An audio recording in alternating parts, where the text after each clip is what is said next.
औज़ुबिल्लाहि मिनश्शैतानिर्रजीम बिस्मिल्लाहिर्रहमानिर्रहीम। Dear students, आप देख रहे हैं टेक्निकल एक्सपर्ट्स और मैं हूं मोहम्मद अमीन। हम आपको अपने चैनल टेक्निकल एक्सपर्ट्स पर खुश आमदीद कहते हैं। डियर स्टूडेंट्स, आज हम पढ़ रहे हैं मॉडलिंग टूल्स के बारे में। ऑटोकैड 3D के अंदर 3D मॉडलिंग में एक तरीका तो ये है कि हम कोई भी अगर ऑब्जेक्ट बनाना चाहें तो हम पहले उसकी 2D ड्राइंग बनाते हैं, फिर उसको एक्सट्रूड करके 3D में कन्वर्ट करते हैं। जैसे कि मिसाल के तौर पर मैं एक रेक्टेंगल लगाता हूं और रेक्टेंगल लगाकर ये मैंने एक रेक्टेंगल बनाया और उसके बाद मैं इसको एक्सट्रूड करूंगा। एक्सट्रूड करने के बाद इसे मैं 3D में कन्वर्ट कर दूंगा। लेकिन यही चीज़ बनी हुई ऑटोकैड हमें फराहम करता है। हम सिर्फ डायमेंशंस देते हैं और उसके साथ हम अपना उस ऑब्जेक्ट को बना लेते हैं। ये आसानी फराहम करता है हमें ऑटोकैड कि हम मुख्तलिफ किस्म की चीज़ें बना सकते हैं। जैसा कि ये हमारे पास एक मॉडलिंग टूल है। ये मॉडलिंग टूल में हमारे पास पॉलीसॉलिड है, बॉक्स है, वेज है, कॉन है, स्पेयर है, सिलेंडर है, टोरस है, पिरामिड है और हीलिक्स है और इसके बाद सरफेस और इसके बाद फिर इसकी एडिटिंग की हमारे पास मुख्तलिफ कमांड्स हैं। लेकिन हमारे पास मॉडलिंग में जो चीज़ ये हम पर बनी हुई हमें ऑटोकैड फराहम करता है और यहाँ से हम सिर्फ इसको क्लिक करके हम इसकी डायमेंशन देते हैं तो ये बन जाता है। तो इसको आज हम सीखेंगे। इसको मैं वापस अपनी जगह पर लेके जाता हूँ। अगर ये आपके पास नहीं है, मिसाल के तौर पर ये मैं इसको यहाँ से क्रॉस करता हूँ। अगर आपके पास ये टूल नहीं है तो आप इसको कहाँ से लाएंगे? मैंने क्रॉस कर दी है। यहां पर किसी भी आइकन के ऊपर अपने माउस को रखकर इसका राइट बटन क्लिक करें और ये मॉडलिंग जो हमारे पास मॉडलिंग का टूल है इसके ऊपर सेलेक्ट करें तो ये आपके पास आ जाएगा। इसको उठाकर कहीं पर भी अपनी आसानी के लिए आप पेस्ट कर लें। अब हमारे पास मिसाल के तौर पर एक मैं लाइन लगाना चाहता हूं, एक मैं दीवार बनाना चाहता हूं। तो उस दीवार के लिए मैं क्या करूंगा? मैं पहले एक लाइन लूंगा। लाइन लेकर मैंने यहां पर एक लाइन लगाई, उसके बाद फिर इसको मैं ऑफसेट दूंगा। जितना भी ऑफसेट है 9H देता हूं या जितना भी ऑफसेट है 2 देता हूं, 3 देता हूं। ऑफसेट दिया, उसके बाद इसको मैंने यहां से जोड़ा और फिर इसको यहां से जोड़ा। जोड़ने के बाद फिर मैंने क्या किया? इसकी बाउंड्री बनाई। BO लिखकर बाउंड्री के लिए यहां से पिक पॉइंट किया। अब हमारे पास इसकी बाउंड्री बनी और इसको मैं अब एक्सट्रूड करूंगा। EXT लिखकर एंटर करूंगा और इसकी हाइट दूंगा तो हमारे पास एक दीवार बन जाएगी। लेकिन स्टूडेंट्स, हम ये इतना लंबा प्रोसेस करने के बजाय ऑटोकैड 3D मॉडलिंग के अंदर हमारे पास एक कमांड है पॉलीसॉलिड की। हम इस पॉलीसॉलिड की मदद से अपनी दीवार को आसानी के साथ बना सकते हैं। उसके लिए मैं यहां से पॉलीसॉलिड की कमांड लेता हूं। पॉलीसॉलिड की कमांड लेने के बाद अब यहां पर आप पढ़ें तो कहता है पॉलीसॉलिड स्पेसिफाई स्टार्ट पॉइंट। यहां से मैं स्टार्ट पॉइंट दूंगा। अब कहता है specify next point, next point, next point, next point. आप देते जाएं, जितना जितना आप नेक्स्ट पॉइंट देते जाएंगे तो आपके पास ये दीवार, ये देखें, लगती जाएगी। अब इस दीवार की हमें थिकनेस भी नहीं पता, इस दीवार की हमें ऊंचाई भी नहीं पता, इस दीवार की हमें मोटाई भी नहीं पता, इसकी लेंथ भी नहीं पता। तो हम अगर अपने मुताबिक इसको करना चाहें तो क्या करते हैं हम? मैं इसको डिलीट कर देता हूं। मैं दोबारा से पॉलीसॉलिड में जाता हूं और पॉलीसॉलिड में जाने के लिए हम इसके अंदर कोई ऑब्जेक्ट है, उस ऑब्जेक्ट को अगर हम पॉलीसॉलिड में कन्वर्ट करते हैं तो वो भी कर सकते हैं। उसकी हाइट भी हम दे सकते हैं, इसकी विड्थ भी हम दे सकते हैं, उसको जस्टिफाई भी हम कर सकते हैं। तो इसके सारे ऑप्शन आज हम इंशाल्लाह अपनी इस क्लास में पढ़ेंगे कि हम इनको किस तरह से यूज कर सकते हैं। मिसाल के तौर पर मेरे पास एक ऑब्जेक्ट है, मैं यहां से एक रेक्टेंगल लेता हूं, रेक्टेंगल लेकर मैं यहां पर एक रेक्टेंगल लगा देता हूं। अब इसको मैं पॉलीसॉलिड में अगर कन्वर्ट करना चाहूं तो उसके लिए मैं क्या करूंगा, यहां से पॉलीसॉलिड लूंगा और यहां से ऑब्जेक्ट के लिए ओ लिखकर एंटर करूंगा। मैं ओ लिखकर एंटर करता हूं। अब कहता है सेलेक्ट ऑब्जेक्ट, मैं जो ही ऑब्जेक्ट सेलेक्ट करूंगा तो आप देखिए हमारे पास ये सारा का सारा पॉलीसॉलिड में कन्वर्ट हो चुका है। इसकी ये दीवार चारों साइड पर जिस तरह हमारे पास ये रेक्टेंगल लगा हुआ था, ये उसी तरह पॉलीसॉलिड में कन्वर्ट हो चुका है।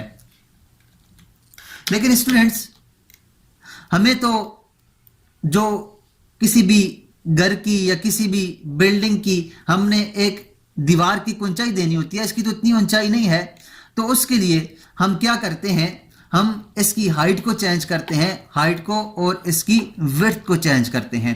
वो किस तरह से चेंज करेंगे, इसके लिए मैं यहां से UN लेकर एंटर करता हूं और अपनी इस यूनिट को फिट में चेंज कर लेता हूं। फिट में चेंज करने के बाद मैंने इसको ओके कर लिया। अब मैं यहां से पॉलीसॉलिड लेता हूं और पॉलीसॉलिड लेने के बाद हमारे पास जो दूसरा इसके अंदर ऑप्शन है वो है हाइट का। हाइट के लिए मैं H लिखकर एंटर करता हूं। अब कहता है स्पेसिफाई द हाइट। अब देखें ये पहले इसकी हाइट 4 इंच थी, मैं इसको लिख देता हूं जी हमारे पास इसकी हाइट हो 10 फीट। 10 फीट मैंने इसकी हाइट कर दी। अब आप देखें मैं जब ये लगाऊंगा, पॉलीसॉलिड लगाऊंगा, तो हमारे पास इसकी जो हाइट लगेगी वो लगेगी हमारे पास 10 फीट। एंटर किया तो अब देखिए हमारे पास इसकी हाइट 10 फीट है। ये अगर आप देखें तो हमारे पास इसकी हाइट ये अब 10 फीट है। अब अगर मैं इसकी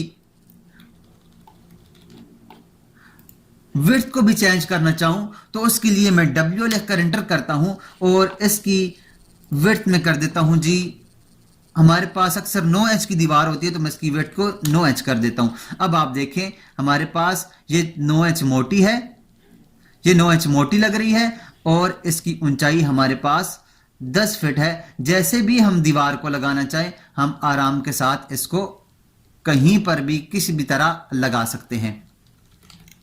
अब इसके ऊपर इसके अंदर एक और ऑप्शन है, जब मैं ये पॉलीसॉलिड लेता हूं, स्टार्ट पॉइंट करता हूं और उसके बाद स्टार्ट पॉइंट जब लिया तो उसके बाद ये दो ऑप्शन देता है, एक आर्क का और एक अंडू का। ये इसका क्या फंक्शन है, इसके लिए मैं एक लाइन लगाता हूं। अब इसके बाद हमारे पास एक आर्क और अंडू का ऑप्शन है। मैं आर्क के लिए ए लिखकर एंटर करता हूं तो अब हमारे पास ये पॉलीसॉलिड आर्क बनना शुरू हो जाएगा। ये देखिए हमारे पास अब ये आर्क बनना शुरू हो गया है। अब मैं इसको यहां पर इसकी आर्क बनाता हूं। अब इसके बाद ये आर्क ही बनता रहेगा। मैं दोबारा इसको क्लोज भी कर सकता हूं। क्लोज से मुराद कि ये इधर जाकर बंद हो जाएगा। और डायरेक्शन, इसे अगर मैं कोई डायरेक्शन देना चाहूं तो डायरेक्शन भी दे सकता हूं। अगर मैं वापस लाइन में जाना चाहूं तो यहां से मैं L लिखकर एंटर करता हूं और दोबारा मैं लाइन के अंदर आ गया हूं। ये देखें दोबारा से लाइन लगना शुरू हो गई। अब मैं यहां पर क्लिक करता हूं और क्लिक करने के बाद एंटर कर दें तो हमारे पास ये लग गया है। मैं जूम एक्सटेंड करके आपको ये बताता हूं। ये देखें हमारे पास ये वाला जो ऑब्जेक्ट है ये पहले लाइन थी, फिर मैंने इसको आर्क बनाया और उसके बाद फिर मैंने इसको लाइन बना दिया। तो इस तरह से हम पॉलीसॉलिड को लगा सकते हैं और इसकी विड्थ चेंज कर सकते हैं। इसको मैं डिलीट कर देता हूं। डिलीट करके अब मैं दोबारा पॉलीसॉलिड में जाता हूं और पॉलीसॉलिड के अंदर जो तीसरी चीज है वो है जस्टिफाई। जस्टिफाई, इसके लिए मैं जे लिखकर एंटर करता हूं। अब जस्टिफाई क्या है, अब देखें तो आप ये कह रहा है कि जस्टिफाई लेफ्ट, सेंटर और राइट। अब ये क्या चीज है, मिसाल के तौर पर मैं एक रेक्टेंगल लगाता हूं। रेक्टेंगल मैंने लगा लिया ये। अब मैं एक और रेक्टेंगल ले लेता हूं। ये भी मैं रेक्टेंगल लगाकर इसकी मैं इसके ऊपर एक रेक्टेंगल लगा रहा हूं, एक कमरा नुमा, एक बॉक्स नुमा बना रहा हूं। इसके ऊपर अगर मैं पॉलीसॉलिड लगाना चाहता हूं, यहां से मैं पॉलीसॉलिड लेता हूं और यहां से मैं क्लिक करता हूं। क्लिक करने के बाद अब आप देखें ये इंतहाई बहुत ज्यादा मोटा है, जो कि हमारे पास 9 इंच है। मैं इसको थोड़ा सा कम कर लेता हूं, या ये जो हमारे पास ऑब्जेक्ट है इसकी जो विड्थ है इसको मैं इस लाइन के ऊपर, ये जो लाइन है इसके बाहर लाइन के ऊपर मैं इसको लगाना चाहता हूं। उसके लिए मैं पॉलीसॉलिड में जाऊंगा, पॉलीसॉलिड के लिए इसका मैं सिलेक्ट करूंगा। तो अब आप देखें तो हमारे पास ये बिल्कुल इसके सेंटर से जो लाइन है, ये जो पॉलीसॉलिड इसके शुरू हुआ है इसके स्टार्ट से, ये हमारे पास बिल्कुल इसके सेंटर से शुरू हुआ है। आप यहां पर देख सकते हैं ये इसके सेंटर से शुरू है। तो जस्टिफाई ये है कि इसको मैं बाहर भी कर सकता हूं, इसको मैं इस लाइन के लेफ्ट भी कर सकता हूं और राइट भी कर सकता हूं। तो ये है हमारे पास जस्टिफाई। अब मैं दोबारा से पॉलीसॉलिड लेता हूं, पॉलीसॉलिड लेने के बाद मैं जस्टिफाई के लिए जे लिखकर एंटर करता हूं, उसके बाद इसको मैं कर देता हूं लेफ्ट। अब स्टूडेंट्स जब मैं इसके ऊपर स्टार्ट करूंगा तो आप देखिए हमारे पास इसकी ये जो लाइन है इसके लेफ्ट साइड पर ये आ गया। अब सारा का सारा इसके लेफ्ट साइड इसके अंदर से शुरू हो रहा है। अगर मैं इसको इससे बाहर जाता हूं और दोबारा मैं पॉलीसॉलिड करता हूं और पॉलीसॉलिड के लिए मैं जस्टिफाई में जाता हूं, अब इसको मैं कर देता हूं राइट और राइट के लिए आर लिखकर एंटर करता हूं। अब मैं जब इसके ऊपर पॉलीसॉलिड को स्टार्ट करूंगा तो आप देखिए कि ये लाइन के राइट साइड से स्टार्ट हो रहा है। तो इस तरह से हम किसी भी जो हमारे पास पॉलीसॉलिड है उसको हम लगा सकते हैं। अब चूंकि ये तो हमारे पास एक छोटा सा ऑब्जेक्ट था, मैं इसको एक बड़ा रेक्टेंगल बना लेता हूं। मैं यहां से रेक्टेंगल REC लिखकर एंटर करता हूं और यहां पर एक बड़ा रेक्टेंगल लगा लेता हूं। ये इस तरह से मैं एक यहां पर एक बड़ा रेक्टेंगल लगा लेता हूं इस तरह। अब मैं इसकी जो ऑफसेट देता हूं वो दे देता हूं 9 इंच का, बाहर की तरफ मैं इसका 9 इंच का ऑफसेट दे देता हूं। अब आप देखें तो इसका ऑफसेट 9 इंच का मैंने दे दिया है। अब जब मैं पॉलीसॉलिड को शुरू करूंगा तो आप देखें हमारे पास ये इसमें ऊपर क्लिक करता हूं तो ये देखिए हमारे पास इसके बाहर से शुरू हो रहा है। बाहर से इसलिए शुरू हो रहा है कि हमारे पास ये राइट साइड पर है। अब अगर मैं इसको सेंटर में करना चाहूं तो सेंटर में कर सकता हूं। उसके लिए मैं पॉलीसॉलिड में जाता हूं, पॉलीसॉलिड में जाकर जस्टिफाई के ऊपर क्लिक करता हूं और इसको मैं लिखकर एंटर कर सेंटर में। अब आप देखें तो हमारे पास ये सेंटर से लगना स्टार्ट होगा, लेकिन हमारे पास जिसके ऊपर बिल्कुल जस्टिफाई नहीं हुआ क्योंकि ये जो लाइन लगा रहे हैं हम इसके सेंटर से लग रहा है। मैं चाहता हूं कि इसके अंदर लगे। उसके लिए मैं क्या करूंगा, पॉलीसॉलिड में जाऊंगा, जस्टिफाई के लिए जे लिखकर एंटर करूंगा और इसको कर दूंगा लेफ्ट। अब मैं जब यहां से शुरू करूंगा तो आप देखें ये बिल्कुल हमारे दीवार के ऊपर जा रही है। अब मैं इसको यहां से लेकर जाऊंगा, लेने के बाद मैं इसको यहां क्लिक कर दूंगा। क्लिक करेंगे उसके बाद फिर इसको इसके ऊपर बिल्कुल लाकर यहां पर क्लिक करता हूं, ये क्लिक हो गया। उसके बाद यहां से मैं लाकर इस पॉइंट के ऊपर क्लिक करता हूं और यहां से मैं वापस लाकर इसको यहां पर इसके साथ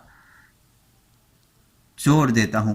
तो अब आप देखें तो हमारे पास एंटर कर दें। अब आप देखें तो हमारे पास ये एक पॉलीसॉलिड लग गया है। ये आसानी से हमारे पास ये पॉलीसॉलिड हमने इसके ऊपर ड्रा कर लिया है। तो इस तरह हम कोई भी लाइन, कोई भी ऑब्जेक्ट हो, हम उसको भी पॉलीसॉलिड में कन्वर्ट कर सकते हैं। अगर हमारे पास बाउंड्री की कमांड, अक्सर औकात ऐसे होता है कि हमारे पास बाउंड्री की कमांड काम नहीं कर रही होती, हमारे पास कोई भी दो पॉइंट्स जुड़े हुए नहीं होते, तो हमारे पास बाउंड्री की कमांड काम नहीं करती कि हम बाउंड्री कमांड लगाकर उस ऑब्जेक्ट को एक जगह ज्वाइन करें और उसके बाद उसके ऊपर एक्सट्रूड की कमांड अप्लाई करें। तो अगर आपके पास ऐसा प्रॉब्लम आ रहा है तो आप फिर क्या करते हैं, आपके पास ये एक हल है कि आप पॉलीसॉलिड को लेकर उसकी विड्थ को भी चेंज करते हैं, उसकी हाइट को भी चेंज करते हैं और उसको जस्टिफाई करके आप दीवार बना सकते हैं। अब अगर आप देखें कंसेप्चुअल में मैं आपको दिखाता हूं तो ये हमारे पास दीवार लगी हुई है। इस तरह से हमारे पास दीवार हम बना सकते हैं। अब इसकी हाइट हमने जितनी दी थी वो भी है और जिसकी मोटाई जितनी दी थी वो भी हमारे पास इसके अंदर लगी हुई है। तो उम्मीद करते हैं आपको पॉलीसॉलिड की समझ आई होगी।